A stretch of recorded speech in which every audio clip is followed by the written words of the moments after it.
Hi, I'm Sebastian Zacharias. I hope you watched my first video. This is the second one in my series on sales and marketing. In my first video, I spoke about why I am so passionate about sales. But this time, I'm going to talk about why you should be very passionate about sales. Have you heard of the term snake oil salesman or the tin man? Well, these are all phrases coined in the Western world for salespeople who have scammed or fooled their customers. But does this mean that all salesmen are bad people? Or does this mean that selling is a bad thing? I beg to differ. I think personally that sales is actually a life skill. Life skill, you say? How can sales be a life skill? I mean, isn't sales about trying to convince somebody to buy something or use something? Yes, generally we tend to associate sales with the selling of a product or a service.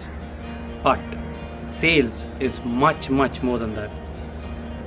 If you really start to think about it, from the moment you're born till the moment you're dead, you are continuously selling something.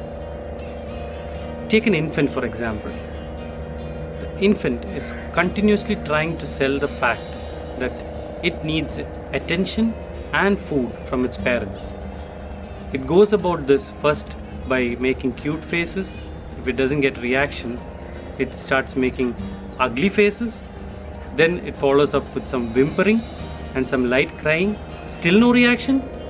The baby starts to scream and cry and make a huge fuss till it gets what it needs. If you really think about it, this entire process, the baby is actually trying to sell to its parents the idea that it needs attention or food. Fast forward a little bit. The child is 2.5 or 3 years old.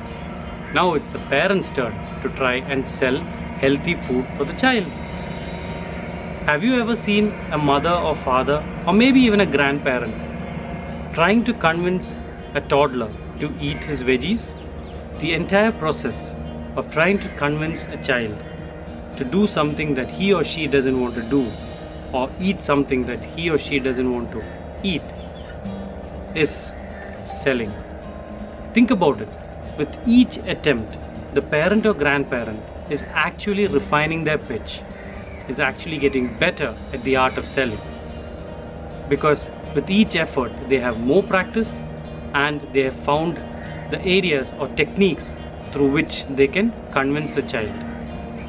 Now let's move forward a few more years. By the time the kid is about 7 to 8 years old, the kid is starting to want things. It could be toys, it could be sweets, it could be burgers or pizzas or going out for a movie. And if you really observe this child, every attempt it's making to try and get what it needs is actually pitching. And if you really observe the child, you will find out that they are actually refining their pitch. They are testing the parent or the grandparent to see what works. So if the child cries a lot and throws a fit and gets what it needs, then the child, he or she, will keep doing that because it knows that that is the pitch that works.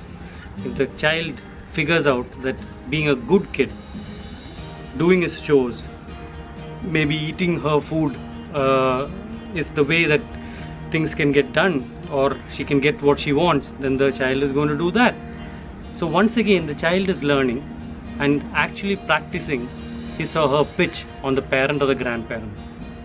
Now let's try to move a little bit further forward. Probably the kid is 14 or 15 years old and the parent has to convince the child what kind of degree or graduation course he or she has to follow.